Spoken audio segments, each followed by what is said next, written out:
ठीक, कैकई कहाँ पर है? मंथरा ने कहा कि कोप भवन में सो रही है। बोले क्या हुआ? वह कहने लगी मुझे क्या पता, मैं दासी हूँ, रानी के मन में क्या चलता है मुझे थोड़ी ही बताएगी। पर न जाने क्यों आज सुबह से बहुत गुस्सा कर रही है, पास में जाऊं तो भी चिढ़ती है, अच्छे से बोल भी नहीं पा रही। कैकई कोप भवन में है, यह बात सुनते ही महाराज एकदम से कांप गए। वह कोप भवन में है मतलब कोई मुसीबत आई है। धीरे धीरे कदम बढ़ाए कोप भवन में गए, जाकर देखा तो रानी कैकई जमीन पर सो रही है, महल में अंधकार। पास में गए, कंधे पर हाथ रख करके सिरहाने बैठ गए, और जो ही महाराज के हाथ का स्पर्श हुआ तो कैकई उनको इस प्रकार से धक्का देकर के बैठी जैसे कोई विषधारी सर्पिणी बल खा करके बैठी हो। राजा दशरथ पूछने लगे कि तुम्हें क्या हुआ है, तुम क्यों रूठ गई, किसने तुम्हारा अहित कर दिया? हे कैकई, तुम जो कहो मैं करने को तैयार, तुम जिसे कहो उसे, राजा को रंक बना दूं, रंक को राजा। बताओ तुम्हारा अहित किसने किया है? फिर उनको लगा कि चलो मुख्य बात करता हूं जिससे इनके मन को आनंद मिले। तो कहा हे भामिनी, तुम हमेशा कहती थी ना कि राम को राजा बना दो, राम को राजा बना दो। देखो मैंने निर्णय ले लिया, कल राम को राजा बना रहा हूं, और इस आनंद के अवसर पर तुम जो चाहो ना मुझसे मांग सकती हो। मांगो, क्या चाहिए तुम्हें? मांगने वाली बात कही तो कैकई गुस्सा करके बोली, मांग मांग आपने बहुत बार कहा है, लेकिन कभी कोई लेना देना थोड़ी है। मेरे 2 वरदान हैं आपके पास, पता नहीं वे भी मिलेंगे या नहीं। राजा कहने लगे अरे वरदान के लिए इतना बड़ा नाटक, पहले ही बोल देती। 2 क्या 4 मांग ले, मेरे राम का राज्याभिषेक है, पर पहले तो तैयार हो जा, वस्त्र आभूषण धारण कर ले, उसके बाद जो मांगना है मांग ले। कैकई का काम हो गया, तैयार होकर के श्रृंगार करके आई महाराज के पास। बोले मांगू? महाराज को क्या पता क्या मांगने वाली है। बोले हाँ, जो चाहिए मांग लो, तुम जो मांगोगी मैं तुम्हें दूंगा। और मैं राम की सौगंध खा करके कहता हूं, महाराज आसक्ति में इतने डूबे थे कि राम की सौगंध तक पहुंच गए। मैं दूंगा जो मांगोगी वह। और तुझे तो रघुकुल की परंपरा पता ही है, रघुकुल रीति सदा चली आई, प्राण जाई पर वचन न जाई। रघुवंशों के प्राण चले जाते लेकिन वचन नहीं जाता। मैं राम की शपथ कभी नहीं तोड़ूंगा।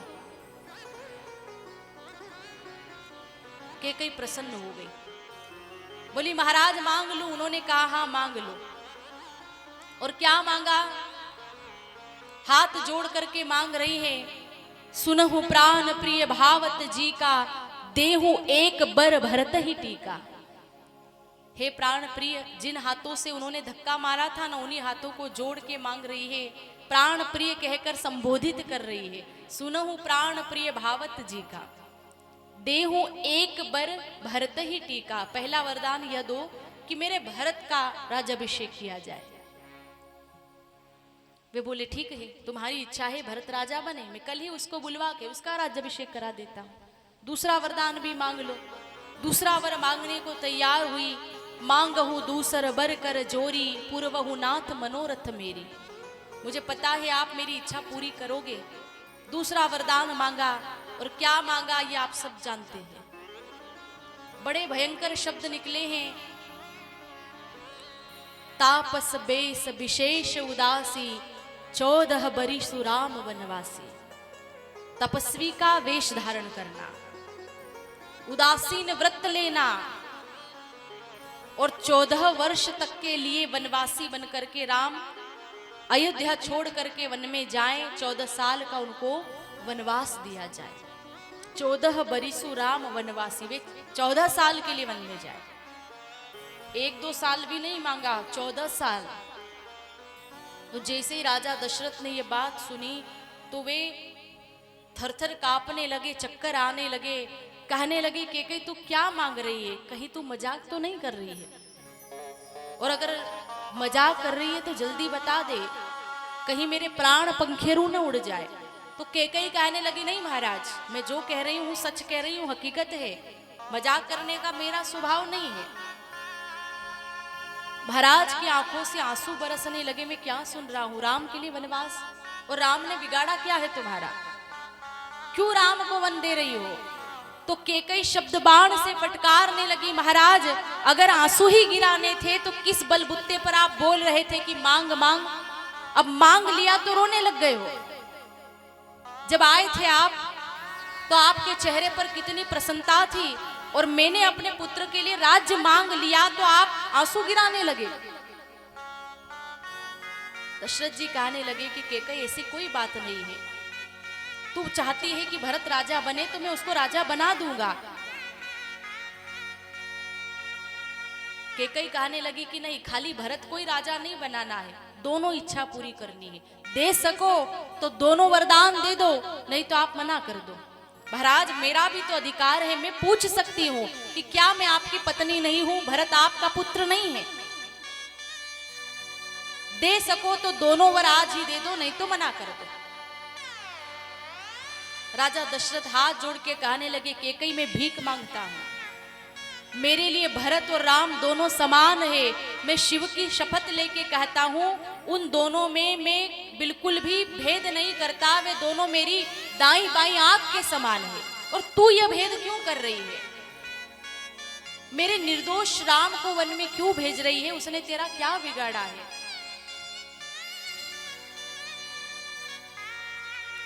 खूब निवेदन किया पर केकई निष्ठुर बन गई थी, कोई हेर फेर नहीं होगा, जो कह दिया सो कह दिया। राजा दशरथ रोते रोते आकाश की तरफ देख करके कह रहे हैं सूर्यदेव भगवान से, जो अभी उदित नहीं हुए हैं, कह रहे हैं कि हे सूर्यदेव आप उदित मत होना, क्योंकि अगर आप उदित हो गए तो इस सूर्य वंश का यह सूर्य अस्त हो जाएगा, मैं राम को जाते नहीं देख पाऊंगा। रोए जा रहे महाराज, उधर सब लोग तैयारी कर रहे थे, इधर क्या घटना हो रही है किसी को कुछ नहीं पता। पूरी रात ऐसे ही बीत गई।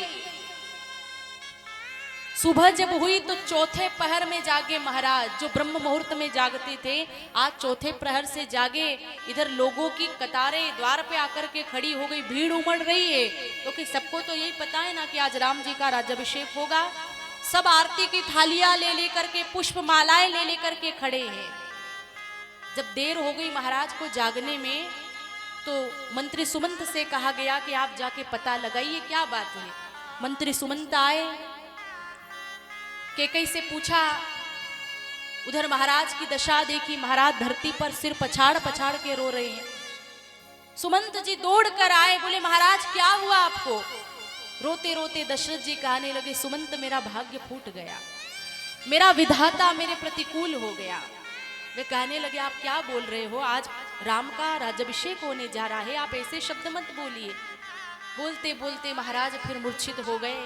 तब सुमंत जी ने केकई के पास जाके पूछा कि मैं अयोध्या के प्रधानमंत्री के रूप में आपसे पूछ सकता हूँ कि मेरे महाराज की ऐसी दशा कैसे होगी।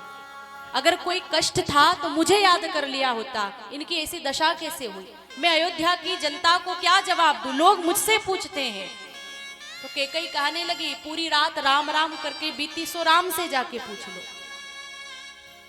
वे राम जी को बुलाने गई, पिताजी आपको याद कर रहे हैं।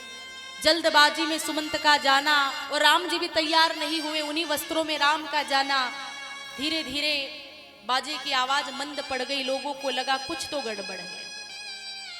राम जी को लेके जब आए ना सुमंत जी, तो जिंदगी में पहली बार यहाँ राम ने दुख देखा, क्योंकि वे सुख में उत्पन्न हुए थे। और फिर करुण स्वभाव है राम का, पिता की वह दशा देखी, राम को बहुत दुख हुआ। वे सुमंत जी से पूछने लगे मेरे पिता की ऐसी दशा कैसे हो गई। रोए जा रहे हैं पिताजी। केकई माता खड़ी थी, पास आए, मेरी माँ यहाँ खड़ी है, अब चिंता की बात नहीं, यह बताएंगी क्या हुआ है।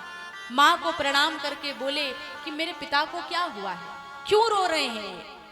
4 पुत्र हैं इनके, राम भरत लक्ष्मण शत्रुघ्न, और 4 पुत्र होते हुए पिता को रोना पड़े तो ये हमारे लिए दुख की बात है, ये क्यों विलाप कर रहे हैं। तो केकई निष्ठुरता से बोली कि राम बात और कुछ नहीं है, आपके पिता आपसे बहुत अधिक प्रेम करते हैं ना, बस उस प्रेम के खातिर रो रहे हैं। राम जी कहने लगे यह भी कोई बात है क्या, दुनिया का हर पिता पुत्र से प्रेम करता है, तो इसका मतलब यह थोड़ी होता है कि पिताजी रोए। कैकेयी बोली कि बेटा, तुम्हारे राज्याभिषेक की खुशी में तुम्हारे पिता ने मुझसे कहा कि तुम वरदान मांगो। मैंने 2 वर मांगे। पहला वरदान मांगा कि भरत का राज्याभिषेक किया जाए, और जब भरत के राज्याभिषेक वाली बात कही तो राम जी नाचने लगे, माता कैकेयी को गले से लगा लिया, कहने लगे, माँ आपने मेरे दिल की इच्छा पूरी कर दी। मैं यही चाहता था भरत राजा बने, मेरा तो मन था ही नहीं गद्दी पर बैठने का। बहुत अच्छा किया आपने, जो काम आपने किया है ना, ये रघुकुल में और कोई कर ही नहीं सकता था। आपने बड़ा महान कार्य किया है, मैं प्रसन्न हूं। दूसरा वर कैकेयी कहने लगी, दूसरा वरदान मैंने यह मांग लिया, तुम 14 साल के लिए वन में चले जाओ। जब वनवास वाली बात सुनी तो राम जी को और ज्यादा प्रसन्नता हुई। अब तो वे नाचते नाचते कहने लगे, माँ बस इतनी सी बात, इतनी छोटी बात के लिए मेरे पिताजी को इतना दुख हो रहा है। देखो, राम ने दोनों ही बातों को बहुत हल्केपन से लिया।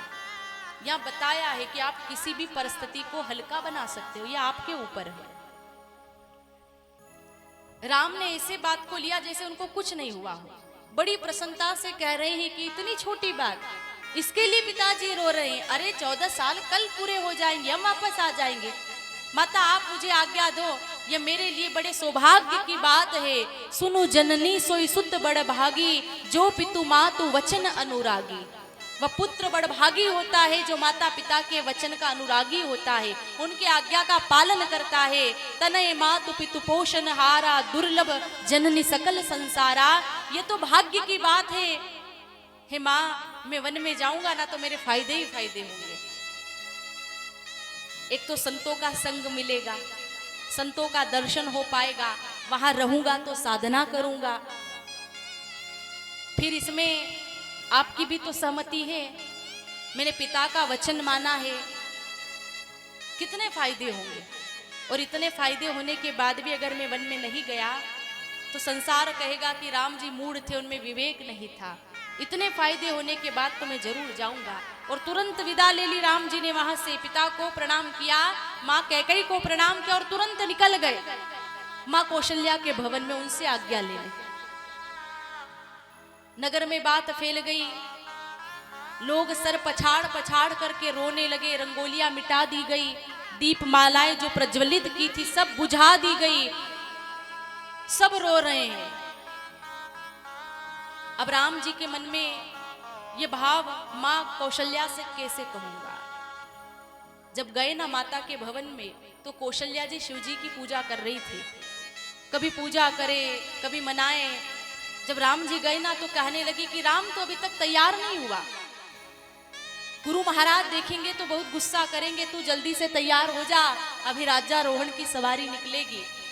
अब फूल जैसे शब्द माँ के मुंह से निकल रहे हैं। राम जी कैसे कह देते कि मेरे पिता ने मुझे वनवास दे दिया। राम जी को धन्य है, उन्होंने अपने पिता का नाम नहीं लिया, पिता का बहुत अच्छा बचाव किया था राम ने। उन्होंने अपनी माँ से क्या कहा कि माँ, मेरे पिताजी ने कल सबके सामने कहा था ना कि मैं राम को राजा बनाऊंगा, तो वे मुझे राजा बना रहे हैं, पर थोड़ा सा परिवर्तन आ गया। पिता दीनी मोहि कानन राजू। पिता ने मुझे राज तो दिया है लेकिन कानन का, वन का राजा बनाया। कितना अच्छा बचाव किया। यह नहीं कहा कि पिता ने वनवास दे दिया। पिता दीनी मोहि कानन राजू, राजा तो उन्होंने बनाया है लेकिन जंगल का राजा बनाया। माँ, राजा कोई अयोध्या में रहे, राजभवन में रहे, ये थोड़ी ही आवश्यक है। हमारा ये जो राज कुटुंब है कितना विशाल है, हमारा जो क्षेत्र है कितना बड़ा है। मैं जंगल में रहूंगा ना तो साधु संतों की सेवा कर पाऊंगा। विश्वामित्र जैसे मुनि को हमारे यहाँ आना पड़ता है याचना करने के लिए। अब किसी संत को कोई कष्ट नहीं होगा, मैं सबके आश्रम में जा जा करके सभी की पीड़ा को दूर करूंगा। माता कहने लगी कि बेटा तू क्या कह रहा है, जंगल का राजा बनाया। कुछ समझ में नहीं आ रहा था, उनको लगा अब मैं नहीं बोल पाऊंगा। उन्होंने सुमंत जी की तरफ इशारा कर दिया, उन्होंने सारी बात बता दी। सारी बात जब माता ने सुनी तो माँ एकदम से स्तब्ध हो गई। मैं क्या सुन रही हूँ, वनवास दिया जा रहा है। कौशल्या माँ बोली कि बेटा, अगर तेरे पिता ने अकेले ने ऐसा कहा होता ना कि तू वन में जा, तो मैं रोक सकती थी, मेरा अधिकार है, मैं उनकी धर्म पत्नी हूँ। मैं कह सकती थी कि क्यों राम को वन दिया जा रहा है, लेकिन इसमें माता कैकेयी की भी सहमति है। और जो मातु पितु कहे वन जाना, तो कानन सत अवध समाना। जो तेरे माता पिता ने तुझे जाने का आदेश दिया है, तो मैं इतना आशीर्वाद देती हूँ कि तुझे वन के अंदर 100 अयोध्या जितना सुख प्राप्त हो।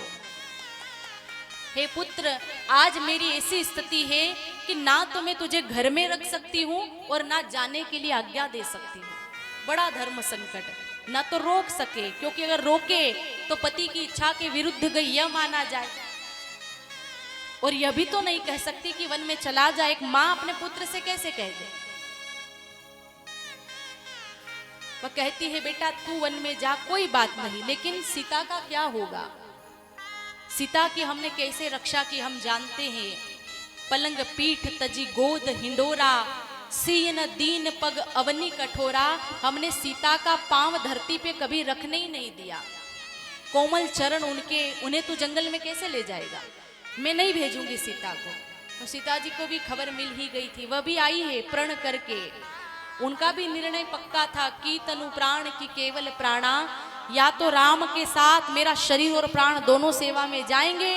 राम ने अगर साथ ले जाने से मना कर दिया तो शरीर यहाँ रहेगा पर प्राण साथ में ही चले जाएंगे, तीसरा कोई विकल्प नहीं था। सीता जी जब आई, राम ने कहा देवी आपको तो सब खबर मिल ही गई होगी, मैं वन में जा रहा हूँ, पिताजी की तबीयत बहुत खराब है, आपको माता पिता की सेवा करनी है, आप यहाँ पर रुकना। 14 साल कल पूरे हो जाएंगे, आप अगर जिद करोगी साथ में आने की तो देवी आप जंगल में नहीं रह पाओगी। मान सरोवर में उत्पन्न हुई हंसनी जंगल में नहीं रह पाएगी, वहां बड़ा दुख मिलेगा। कई हिंसक पशु वहां पर घूमते रहते हैं, भोजन भी नहीं मिलने वाला, क्योंकि माता ने उदासीन व्रत दिया है। उपवास करना है तो कंदमूल फल खाने पड़ेंगे, वह भी रोज रोज नहीं मिलते, कभी कभार मिलते। राक्षस घूमते रहते हैं। देवी अगर आप घर में रहोगी तो हर तरह से सुखी रहोगी, जब तक मन लगे तब तक यहाँ रहना, फिर आप जनकपुर चली जाना। आपकी आयु नहीं है कि आप मेरे साथ में आओ। जब राम ने ये बात कही ना, तो सीता जी प्रणाम करके कहने लगी कि प्रभु आपने जो आदेश दिया है मैं उसका पालन करूंगी, लेकिन बस आपसे इतनी विनती करना चाहती हूँ। आपने कहा कि मेरी आयु नहीं है वन में जाने की, तो मैं आपसे इतना पूछ सकती हूँ, क्या आपकी आयु है जंगल में जाने की? राम की आयु कितनी थी? भरपूर यौवन था। देखो कई संत महात्मा यहाँ चर्चा करते हैं कि जब राम जीवन में गए तो उनकी आयु 28 वर्ष की थी, भरपूर यौवन था, और सीता जी उनसे बहुत छोटी थी। सीता जी कह रही है कि आपकी आयु है वन में जाने की, और आप कहते हो कि वन में मुझे दुख मिलेगा। तो प्रभु जनकपुर में मैंने ब्राह्मण और अग्नि की साक्षी में आपके साथ में मंगल फेरे लिए, तो उसका मतलब तो यही होता है ना कि मेरे पति के कदम जहां जहां पड़े पीछे पीछे मेरे कदम पड़े। मैं सुख में आपका साथ दूं और दुख में साथ छोड़ दूं तो संसार मेरी निंदा करेगा कि सीता पतिव्रता नारी नहीं थी, उसने सुख में ही साथ दिया, दुख में नहीं दिया। आप जंगल में रहो और मैं महलों में रहूं, नहीं प्रभु, आप यह मत मानिए कि मैं आपकी खाली धर्म पत्नी हूं, मैं आपकी पत्नी नहीं परछाई हूं, और परछाई को अगर शरीर से अलग किया जा सकता है तो भले ही आप मुझे छोड़ के चले जाओ, मैं कुछ नहीं बोलूंगी। राम जी समझ गए या नहीं जी पाएंगे, कहा ठीक है साथ चलो, सादे वस्त्र पहन के आ जाओ। आज्ञा दे दी, सीता मैया गई। राम जी तुरंत माँ को प्रणाम करके निकलने वाले ही थे, इतने में लखन जी आ गए। लखन जी भी निर्णय लेके आए थे। अब राम जी समझा रहे हैं लक्ष्मण को, भाई मैं जा रहा हूं,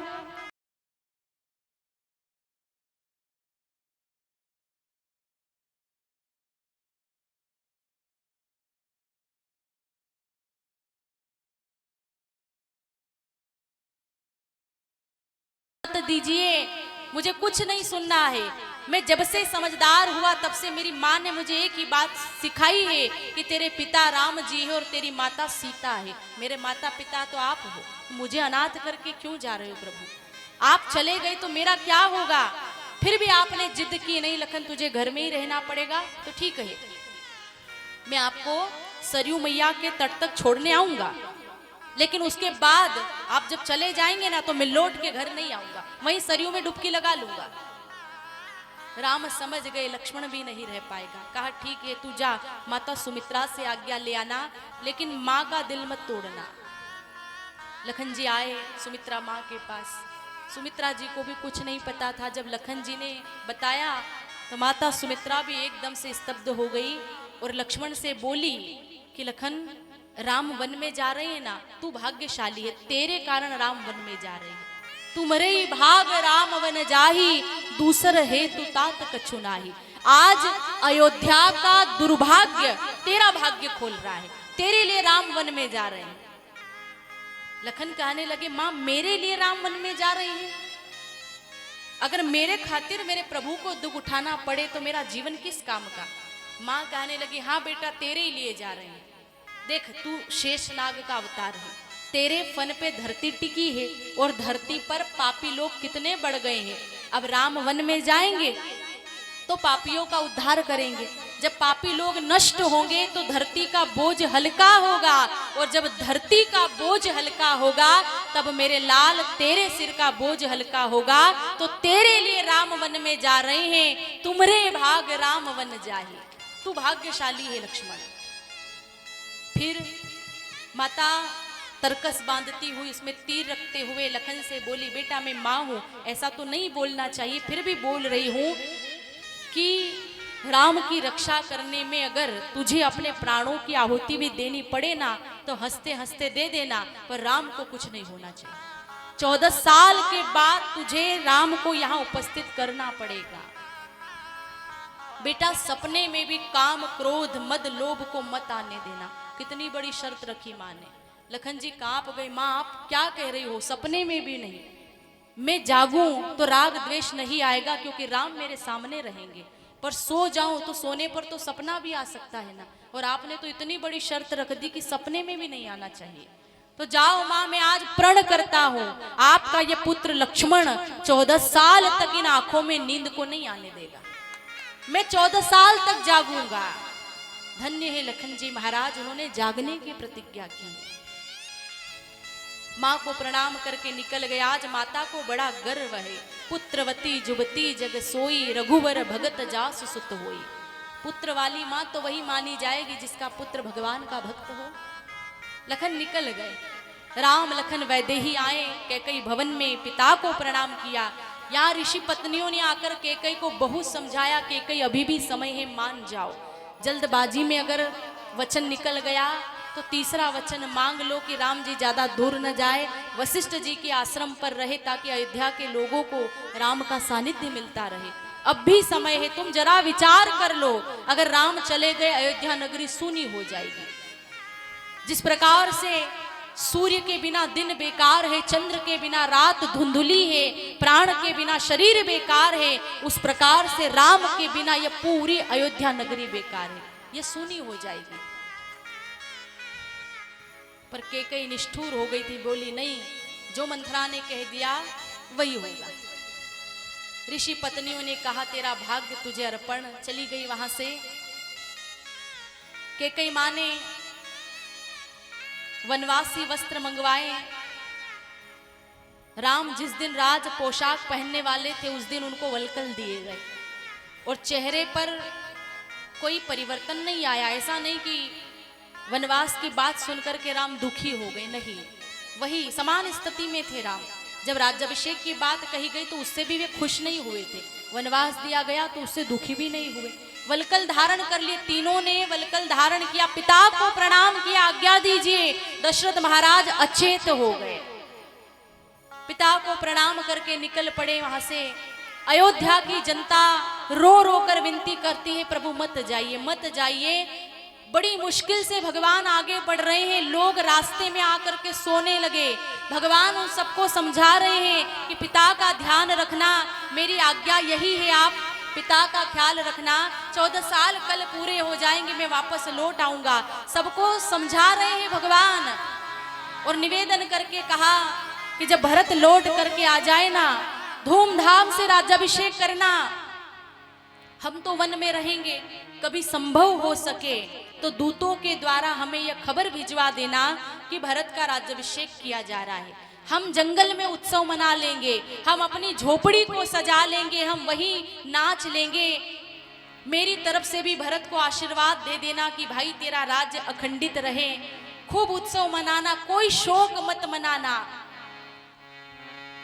हम वन को चले पद वंदन है, अपयश न मनाना आंगन में।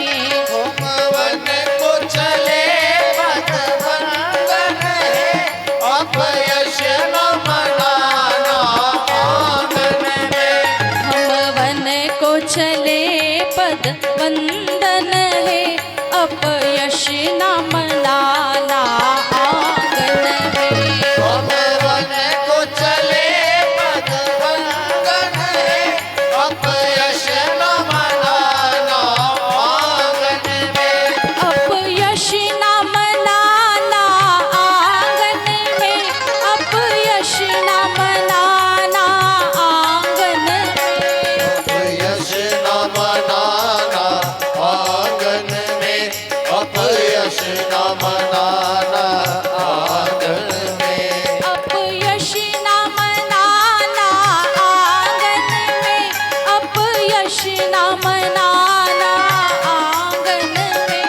अपयश न मनाना आंगन में, अपयश न मनाना आंगन में। हम वन को चले पद वंदन है, अपयश न मनाना आंगन में। हम वन को चले पद वंदन है, अपयश न मनाना आंगन में।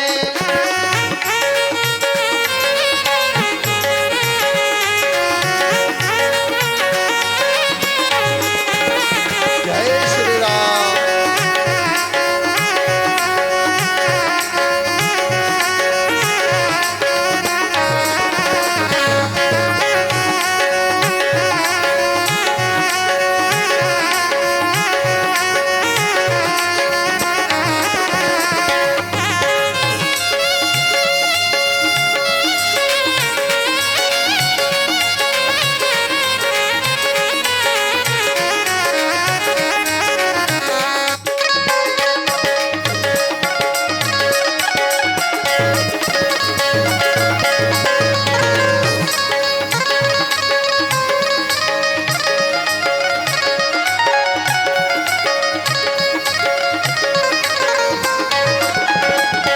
जब भरत के शीश पे ताज बंधे, तब दीप जलाना आंगन में। जब भरत के शीश पे ताज सजे, तब दीप जलाना आंगन में।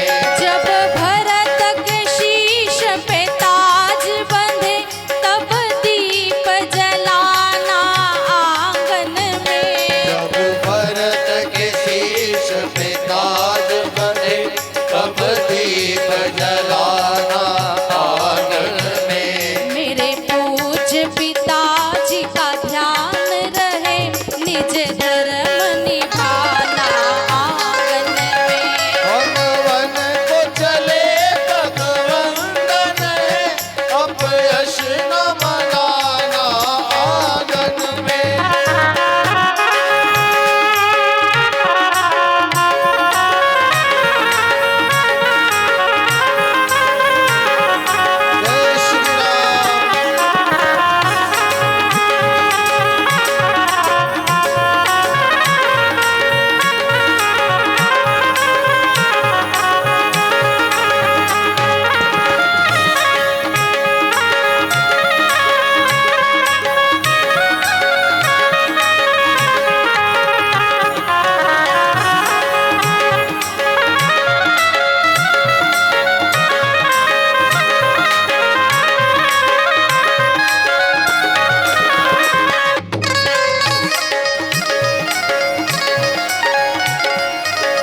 भगवान की जय। भगवान श्री राम सबको अचेत करके चल पड़े हैं, सबको समझा रहे हैं प्रभु। इधर दशरथ जी को जैसे ही होश आया, पता चला राम जी चले गए, सुमंत जी से बोले जल्दी से रथ तैयार करके ले जाओ। राम लखन तो विश्वामित्र जी के साथ चल चुके हैं, पर वैदेही कभी चली नहीं है ना, उनको रथ में बिठा के ले जाओ। मेरी आज्ञा है 2-4 दिन तक वन में घुमाना और वापस ले आना। सुमंत जी आए रथ लेके, पिता की आज्ञा है आप रथ में बैठ जाइए। रथ के अंदर विराजमान हुए प्रभु, उनको भी लगा लोग जाने नहीं देंगे, बैठ गए भगवान रथ में।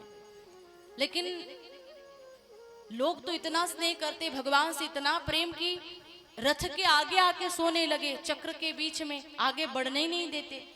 बड़ी मुश्किल से रथ को आगे बढ़ाया गया, लोग सब पीछे पीछे। बड़ी मुश्किल से रथ पहुंचा तमसा के किनारे, सारे लोग भी पीछे पीछे आ गए। छोटे छोटे बच्चे, वृद्ध, नर नारी सब आक्रंद कर रहे थे। तमसा के किनारे सांझ पड़ गई थी, वहीं पर निवास किया गया। सीताराम जी जमीन के ऊपर रेत पर सो रहे हैं। यह दृश्य देख करके लखन जी रो पड़े, मेरे प्रभु की क्या दशा हो गई। लोग भी सब थके हुए थे, सबको नींद आ गई। जो ही प्रातः हुआ, राम जी ने सुमंत जी से कहा कि जल्दी से रथ तैयार करो, ये लोग अगर जाग गए ना तो हमें जाने नहीं देंगे, इसी समय हमें तुम छोड़ाओ गंगा के तट तक। तुरंत रथ में बिठाया और उनको ले जाया गया गंगा के तट की ओर। इधर सुबह जब लोग जागे ना तो राम जी कहीं दिखाई नहीं दिए। लोग सिर पछाड़ पछाड़ करके रोने लगे, खूब रोए। वृद्धों ने समझाया कि भाइयों अगर राम को साथ ही ले जाना होता तो सोता हुआ छोड़ के थोड़े ही जाते। अगर हम राम के सेवक हैं, राम के भक्त हैं, तो हमें राम की आज्ञा का पालन करना चाहिए। सब लोग लौट आए और सबने प्रण किया 14 साल तक हम व्रत रखेंगे। जब राम जी आएंगे ना तब दीप जलाएंगे, तब आनंद मनाएंगे, फिर ही हम भोजन ग्रहण करेंगे। सब लोग व्रत नियम ले ले करके बैठे। इधर रघुनाथ जी पधारे गंगा के तट की ओर। वहां गंगा के किनारे एक गांव था श्रृंगवेरपुर नामक। वहां पर निषादपति गुहकराज रहते थे। छोटा सा गांव था। निषादपति गुहकराज जब उनको पता चला ना कि राघवेंद्र सरकार आ रहे हैं तो सुंदर सी भेंट लेकर के सामने से मिलने आए गुहकराज। और भगवान ने जब गुहकराज को देखा तो गुहकराज को भगवान ने अपने गले से लगाया, हृदय से लगाया, मित्रता स्थापित कर ली भगवान ने।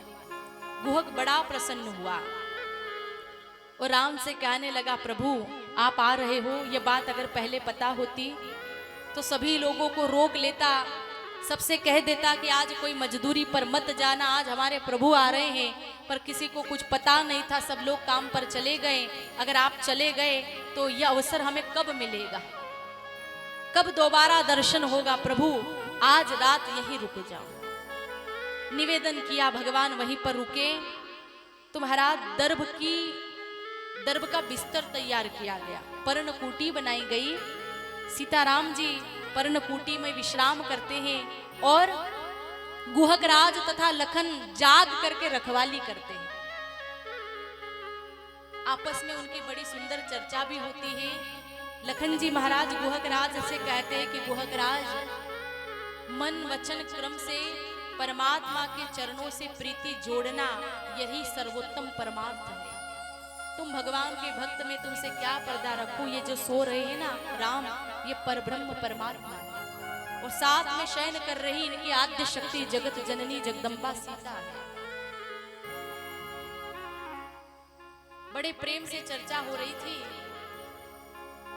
जब सुबह हुई तो राम जी ने क्या किया, बरगद के पेड़ का दूध मंगवाया और शीश पे डालकर जटा बांध ली राम ने।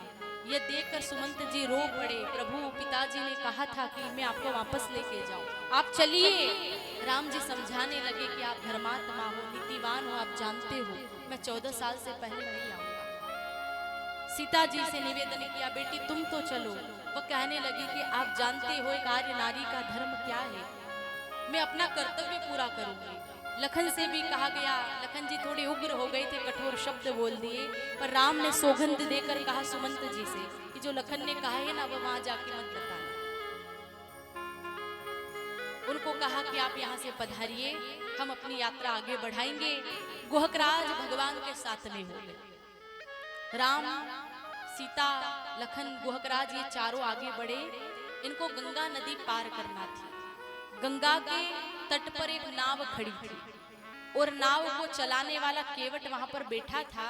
तो भगवान ने उसे देख करके उसे अपने पास बुलाया। वह नहीं आया उठ के, भगवान ने बुलाया।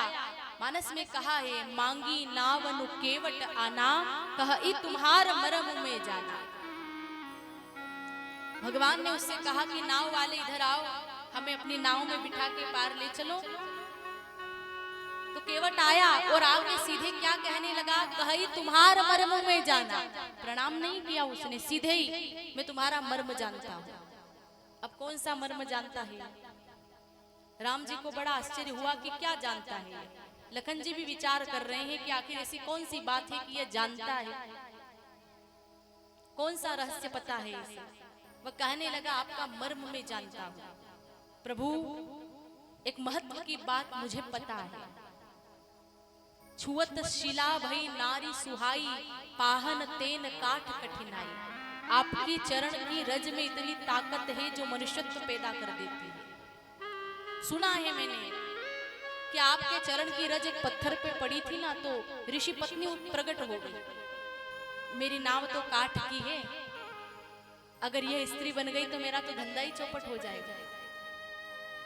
और मेरा तो एक ही आधार है, मेरी जीविका का साधन यही नाव है।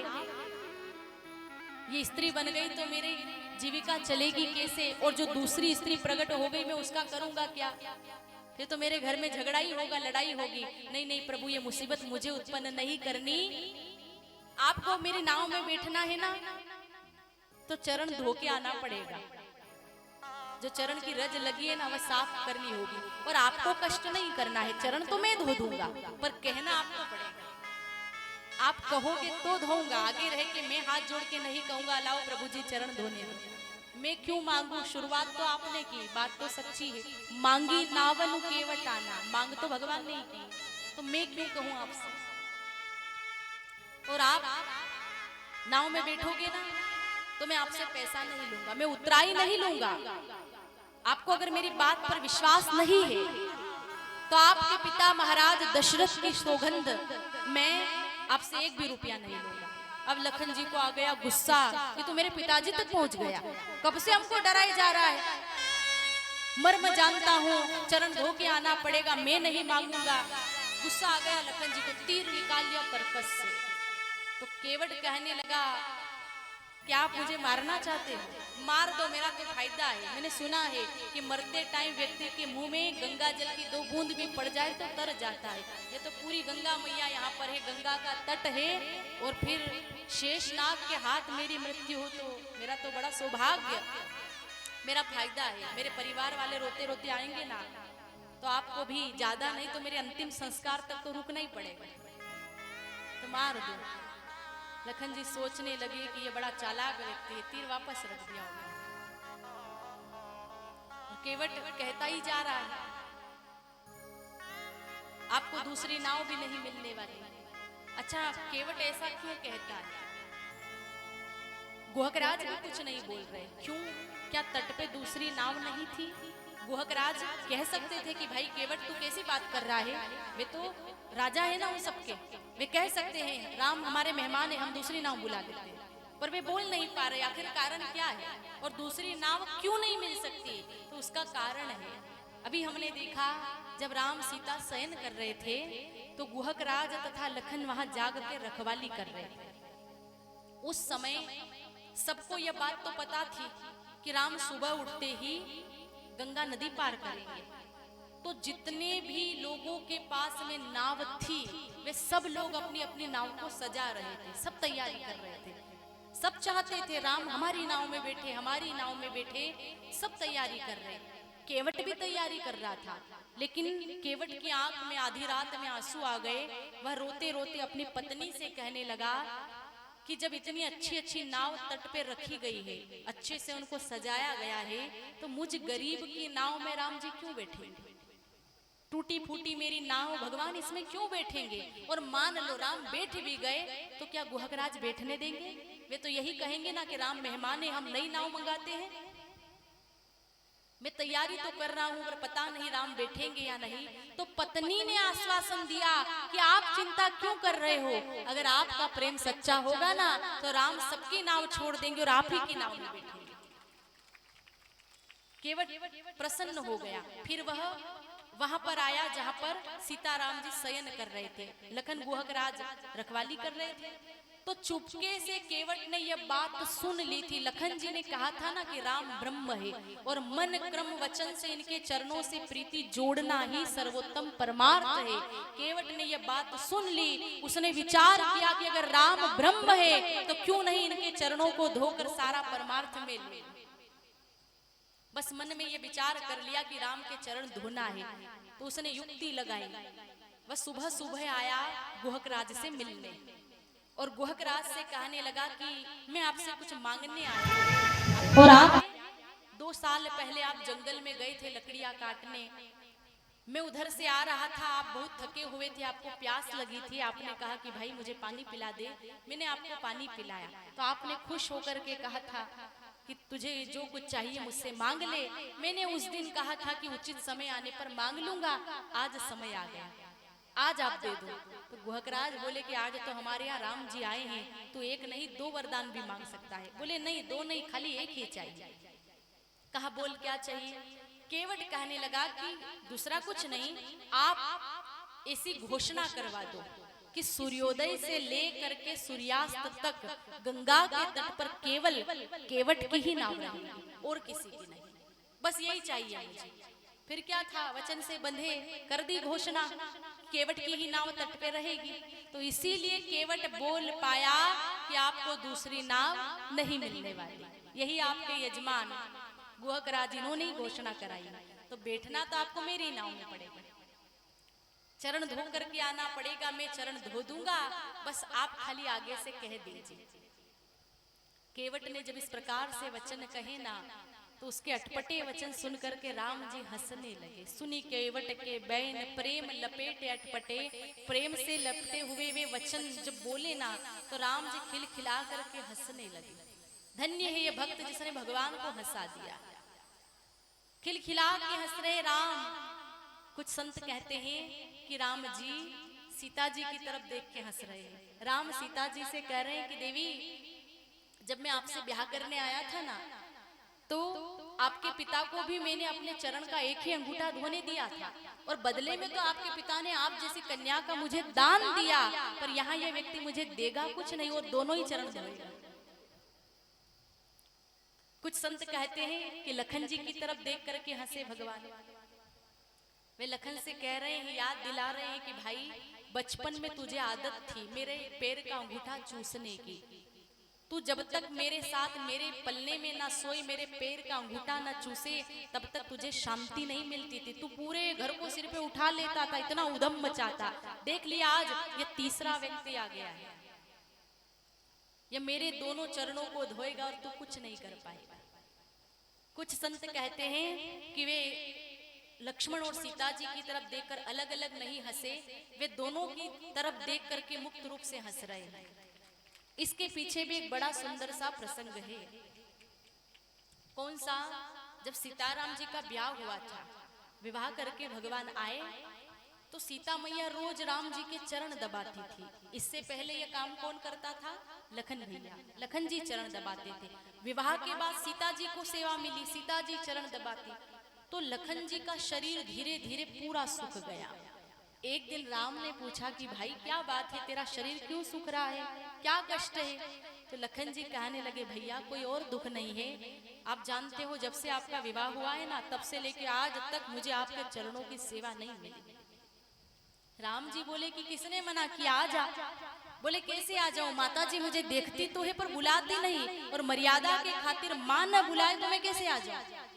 राम जी बोले कि देख लखन, वह मेरी पत्नी है, मैं उससे मना तो नहीं कर सकता। लखन जी बोले प्रभु कुछ तो करना पड़ेगा, क्योंकि अगर आपकी सेवा मुझे नहीं मिली तो मैं जी नहीं पाऊंगा, सेवा तो चाहिए मुझे, कुछ तो करिए, कोई तो उपाय होगा। राम जी ने कहा कि हाँ एक उपाय है, 4-5 दिन बाद होली आने वाली है, और हमारे यहाँ रघुकुल की परंपरा है कि देवर अपनी भाभी के साथ में होली खेलता है और उसके पश्चात देवर अपनी भाभी माँ से कुछ मांगता है तो भाभी माँ को उसे देना ही पड़ता है। भरत शत्रुघ्न मांगे तो उनको मांगने देना, तू बीच में मत आना, सबसे बाद में तू मांगना, तेरा काम हो जाएगा। लखन जी खुश हो गए, चलो अब मेरा काम हो जाएगा। प्रार्थना करने लगे कब होली आए, कब होली आए। राम से कहा प्रभु कुछ ऐसा कर दो ना कि जल्दी आ जाए। राम जी बोले ऐसा कैसे हो सकता है, वह तो जैसे आएगी वैसे ही आएगी। जब होली का त्योहार आया लखन जी बड़े प्रसन्न हुए, पवित्रता के साथ में होली खेली गई।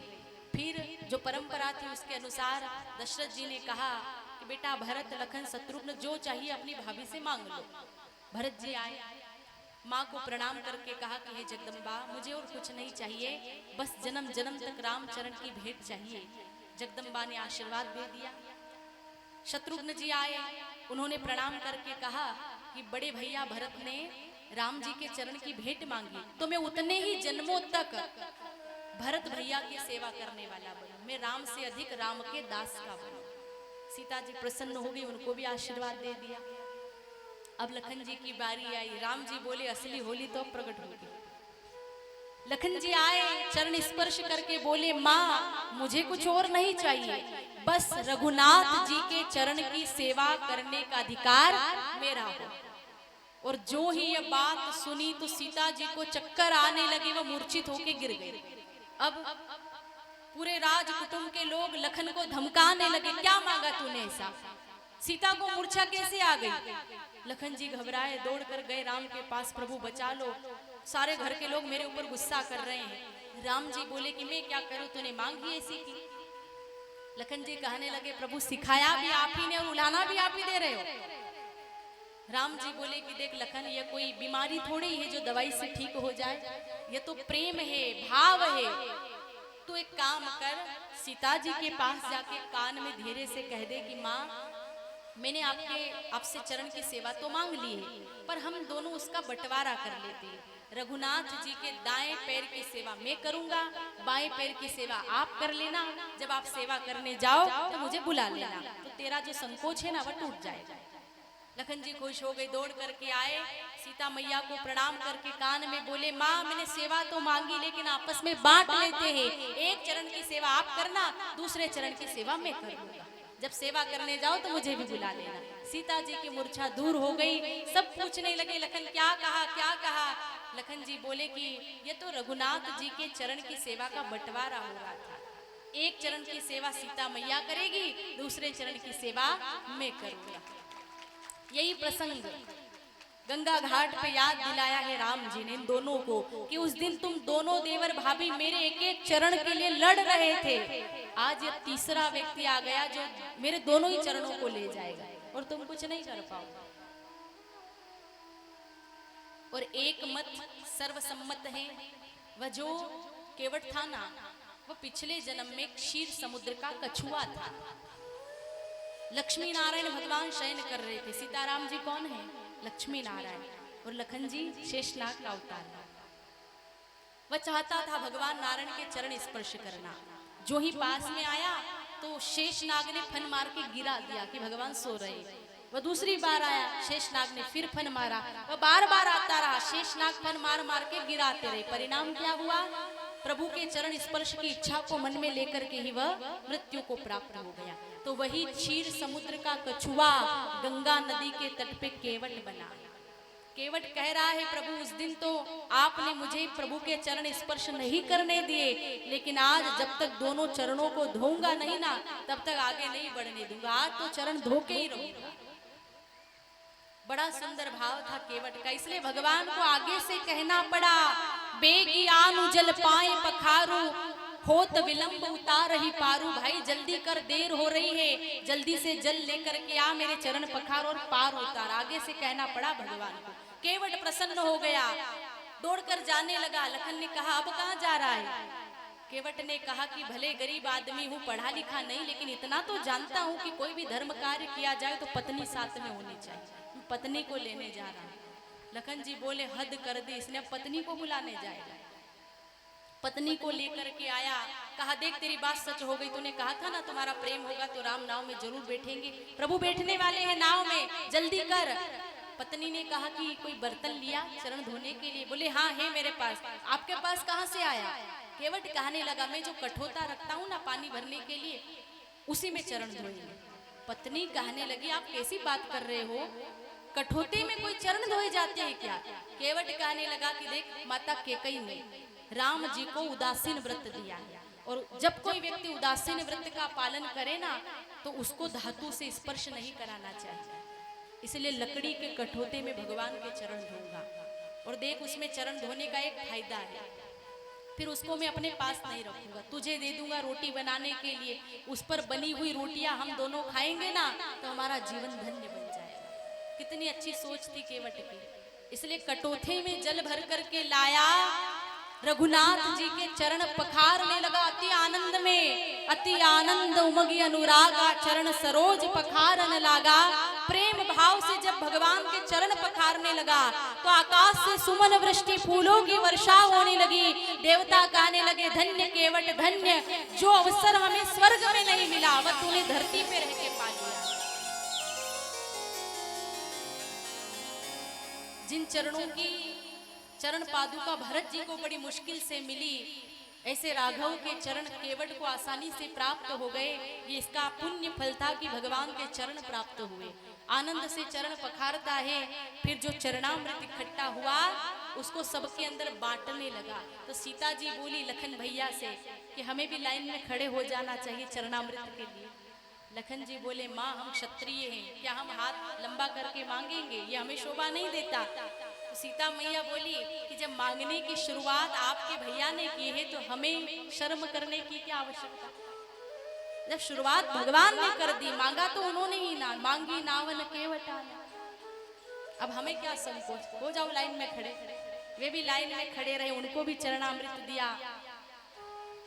तत्पश्चात अपनी नौका की रस्सी को छोड़ता है, भगवान से कहा प्रभु बैठिए। तो राम जी ने सबसे पहले माता जानकी को बिठाया नाव के अंदर, फिर लक्ष्मण सहित स्वयं बैठे, गुहकराज बैठे, केवट बैठा और प्रभु जी को नाव में बिठा करके नदी पार कराने लगा। आज माता गंगा को बड़ा आनंद हो रहा है, गंगा मैया उछल उछल करके बह रही है, क्योंकि उनके प्राणनाथ आज प्रभु यहाँ से जा रहे हैं, उनको बड़ा आनंद हो रहा है, बड़ा ही सुंदर भाव है। माता गंगा से केवट प्रार्थना कर रहा है, मेरी नैया में लक्ष्मण राम, गंगा मैया धीरे बहो। मेरी नैया में लक्ष्मण राम, गंगा मैया धीरे बहो। मेरी नैया में लक्ष्मण राम, गंगा मैया धीरे बहो। मेरी नैया में लक्ष्मण राम, गंगा मैया धीरे बहो। धीरे बहो रे मैया धीरे बहो। धीरे बहो रे मैया धीरे बहो। धीरे बहो रे मैया धीरे बहो। धीरे बहो रे मैया धीरे बहो। मेरी नैया में लक्ष्मण राम, मेरी नैया में लक्ष्मण राम, गंगा मैया धीरे बहो।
भागीरथ की गंगा केवट की नैया भागीरथ की गंगा केवट की नैया भागीरथ की गंगा राजा दशरथ के लक्ष्मण राम गंगा मैया धीरे बहो राजा दशरथ के लक्ष्मण राम गंगा मैया धीरे बहो मेरी नैया में लक्ष्मण राम गंगा मैया धीरे मेरी नैया में लक्ष्मण राम गंगा मैया धीरे बहो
पार करे नैया पाप हरे गंगा पार करे नैया पाप हरे गंगा पार करे नैया पाप हरे गंगा पार करे नैया पाप हरे गंगा से पार करे रे लक्ष्मण राम गंगा मैया धीरे बहो भव से पार करे लक्ष्मण राम गंगा मैया धीरे बहो मेरी नैया में लक्ष्मण राम गंगा मैया धीरे बहो मेरी नैया में लक्ष्मण राम गंगा मैया धीरे बहो गंगा मैया धीरे बहो गंगा मैया धीरे बहो गंगा मैया धीरे बहो गंगा मैया धीरे बहो गंगा मैया धीरे बहो बोलिए श्री गंगा मैया मैया की जय। माँ गंगा बहुत प्रसन्न है, इसलिए केवट विनती कर रहा है माता गंगा से। बहुत आनंद में केवट आनंद से प्रभु जी को नाव में बिठा के पार ले जा रहा है। पर पता नहीं अचानक से क्या आया मन में कि नाव गई थी आधे रास्ते में, वापस से पलट करके इसी तट की तरफ ले आने लगा। तो राम जी कहने लगे भाई क्या कर रहा है? लखन जी बोले देखो प्रभु इसने फिर से खेल रचना शुरू कर दिया, इधर उधर बार बार। प्रभु ने कहा कि तू कर क्या रहा है, इधर उधर चक्कर क्यों काट रहा है? तो केवट कहने लगा आपको क्या तकलीफ है? नाव मेरी है, चलानी भी मुझे है, आपको तो खाली बैठना है ना, पैसा तो देना नहीं है आपको। और फिर माता कैकेयी ने आपको 14 साल का वनवास दिया है, तो उसमें कोई तारीख तिथि निश्चित है, इसी दिन आपको पहुंचना है। तो फिर 1 सप्ताह मेरे यहाँ रुक जाओ, नाव मेरी है, चलानी भी मुझको है, आपको खाली बैठना है, क्या हर्ज है आपको? तो राम जी कहने लगे भाई बात और कुछ नहीं, तू जो इधर से उधर बार बार चक्कर काट रहा है ना, इससे हम परेशान हो गए। ऐसा प्रभु जी से बोला गया।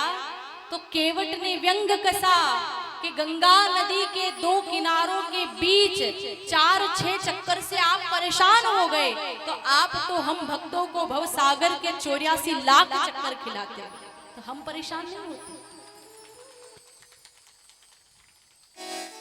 राम जी कहने लगे भाई क्या कहे तेरे आगे। वह जब लेके आया ना तट पे, जब पार उतार दिया उसने, नौका को बांध दिया उसने। राम जी जब उतरे रेत पर, भगवान खड़े रहे, सब काम हो गया था केवट का। अब भगवान जब रेत पे खड़े उतरे नाव से तो केवट ने दंडवत प्रणाम किया। इससे पहले नहीं किया। धन्य है केवट, हमसे ज्यादा दंडवत का अर्थ यह केवट जानता है। इसने पहले नहीं किया दंडवत, बाद में किया। क्यों? क्योंकि दंडवत करने का मतलब यह होता है जैसे लकड़ी गिरती है ना, वैसे ही सामने वाले की शरण में चले जाना, गिर जाना उसके आगे। फिर सामने वाला जो कहे हमें करना पड़ता है। मतलब जिसके आगे हमने दंडवत की है ना, हम उसके अधीन हो गए। वह जो कहेगा हमें करना पड़ेगा। केवट ने सोचा अगर पहले ही दंडवत कर लूंगा तो जो मैं चाहूंगा वह हो नहीं पाएगा। पहले सारा काम करा लिया भगवान से, फिर दंडवत किया। जो ही दंडवत प्रणाम किया तो राघवेंद्र सरकार विचार करने लगे कि आज इस व्यक्ति को देने के लिए मेरे पास कुछ नहीं है। राजा दशरथ का राजकुमार, इस त्रिभुवन के अधिपति भगवान राम यह विचार कर रहे हैं कि आज इस व्यक्ति को देने के लिए मेरे पास कुछ नहीं। गरीब से गरीब व्यक्ति भी 2-4 पैसे तो देता ही होगा, मैं क्या दूं आज इसे। संकोच कर रहे हैं भगवान। सीता जी समझ गई, इसी का नाम पत्नी है। पति पत्नी में ऐसी ही एकता होनी चाहिए। बिना बोले समझ गई महाराज, इतनी एकता आज कहाँ है। ऐसी एकता, ऐसी एकता अगर आज घर घर में हो तो बेड़ा पार हो जाए। राम को कहना नहीं पड़ा, बिना कहे सीता जी समझ गई कि राम जी क्या सोच रहे हैं। तुरंत अपनी उंगली से मुद्रिका निकाल के दे दी। उस मुद्रिका पर राम नाम लिखा था। कहते हैं कि यह मुद्रिका सीता जी को प्राणों से ज्यादा प्रिय थी। वह अपनी प्राण प्रिय मुद्रिका कभी किसी को नहीं देती थी, लेकिन आज वह केवट को देने के लिए तैयार हो गई। पर सीता जी की मर्यादा देखो, सीधे केवट को नहीं दी, राम जी को दी। कहा आप दीजिए। सीता जी ने जब मुद्रिका उतारी, केवट रोने लगा, नहीं मां मैं नहीं लूंगा। आपके पास सौभाग्य के बहुत कम चिन्ह बचे हैं, मैं नहीं लूंगा। रोने लगा केवट, मुझे कुछ नहीं चाहिए। राम आग्रह करके कहने लगे भाई कुछ तो लेना पड़ेगा, ये मुद्रिका रख ले तू। केवट कहने लगा नहीं प्रभु नाथ, आज मैं कहाँ न पावा। प्रभु आज मुझे क्या नहीं मिला है, सब कुछ तो प्राप्त हो गया। बहुत काल में कीनी मजूरी, बहुत समय तक मैंने मजदूरी की, आज मुझे पूरा फल मिल गया। मुझे कुछ नहीं चाहिए, मैं नहीं ले सकता हूँ। लखन जी कहने लगे प्रभु इसे लेना ही पड़ेगा क्योंकि इसने आपको दंडवत किया है। केवट कहने लगा कि लखन भैया बदला ले रहे हैं। केवट बोला मैं नहीं ले सकता, मुझसे नहीं लिया जाएगा। प्रभु ने कहा आखिर क्यों नहीं लिया जाएगा? तो केवट कहने लगा कैसे लूं, क्या जाति जाति वाले से पैसा लेता है? महाराज जो ये बात कही लखन जी का दिमाग घूम गया। तू क्या बोल रहा है? तू हमें अपनी जाति में मिला रहा है, हम भैया तेरी जाति के कैसे हो गए? तो केवट कहने लगा लखन भैया आप गुस्सा मत करिए, क्योंकि आपकी और मेरी जाति एक नहीं है, पर राम की और मेरी जाति एक ही। मैं गंगा नदी का केवट हूँ और भगवान राम भवसागर के केवट हैं। मैं लोगों को गंगा पार कराता हूँ, ये लोगों को संसार सागर पार कराते हैं। तो वह कह रहा है जात नाई से न नाई लेत, धोबी से न धोबी लेत, देते मजूरी आप हो यू जाति को न बिगाड़िए। प्रभु आए मोरे द्वार तो पार में उतार दियो, जब मैं आऊं तोरे घाट तब तू मोहे पार कियो। प्रभु उस दिन हमारा हिसाब बराबर हो जाएगा। आज आप मेरे यहाँ आए, गंगा के किनारे आए, मैंने आपसे कुछ नहीं लिया, एक भी पैसा नहीं लिया, मैंने मुफ्त में आपको पार लगा दिया। जब मैं आऊं ना भव सागर के किनारे, तब आप भी कुछ मत देखना कि क्या किया है क्या नहीं किया है। प्रभु कृपा करके आप मुझे संसार सागर से पार लगा देना, पर आज मैं नहीं ले सकता आपसे। राम जी बोले नहीं भाई लेना तो पड़ेगा, मैं बिना दिए नहीं जाने वाला। तो वह कहने लगा ठीक है आप देना चाहते हो ना तो आज नहीं, 14 साल बाद लूंगा। जब 14 साल बाद आप लौट के आओगे ना तो उस दिन भी मजदूरी नहीं प्रसाद लूंगा, पर आज नहीं। लखन जी बोले प्रभु हमें फिर यहाँ आना पड़ेगा, इसने हमें चारों तरफ से ही बांध लिया है। केवट को लगा था कि शायद राम जी इतने परेशान तो हो ही गए हैं, पता नहीं अब वापस आए या न आए, ये अवसर दोबारा मिलने वाला नहीं। तो मान लो राम जी आ भी गए तो लखन जी मना कर देंगे कि नहीं नहीं इस रास्ते से नहीं जाना है, दूसरे रास्ते से चलो। तो केवट ने कह दिया 14 साल बाद लूंगा, मतलब फिर यहाँ आना है भगवान। भगवान कहते हैं नहीं भाई कुछ तो लेना पड़ेगा, बिना दिए भगवान भी नहीं जाते। भगवान ने दिया उसे भक्ति का वरदान। केवट को भक्ति का वरदान दे करके भगवान बोले अब जाओ। केवट रोने लगा, प्रभु अब मैं कहाँ जाऊं? तब राम जी कहने लगे, भाई तेरा घर है, परिवार है, पुत्र है, पत्नी है, मैं ये नहीं कहता कि सब छोड़ के मेरे पास में आ जा। तू घर रहना, साधना करना, भजन करना।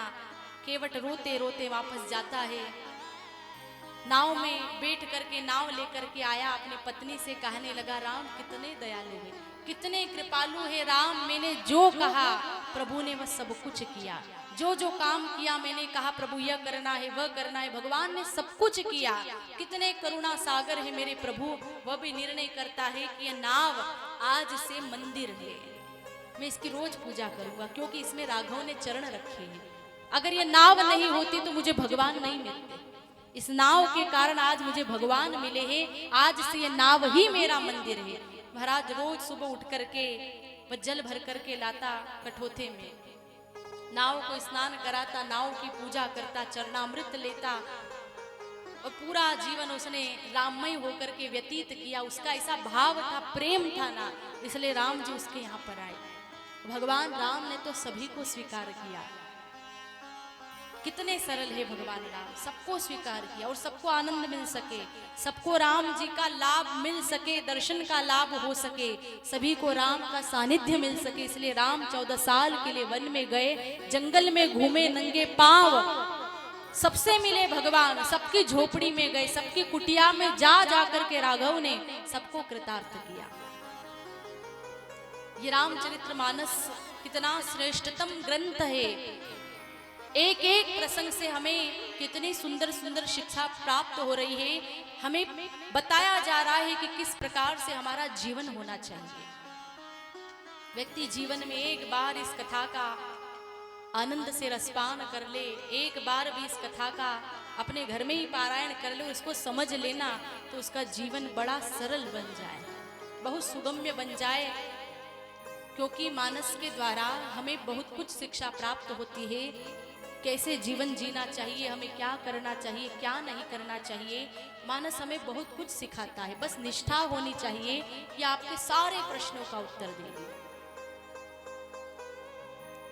ऐसा महान ग्रंथ, तो हम बार बार आपसे यही प्रार्थना करते हैं कि आप इसे सुने ना तो अपने जीवन में जरूर उतारें, क्योंकि जब तक आचरण में नहीं लाएंगे तब तक कोई फायदा मिलने वाला नहीं है। तो इससे हमें कुछ सीखना है।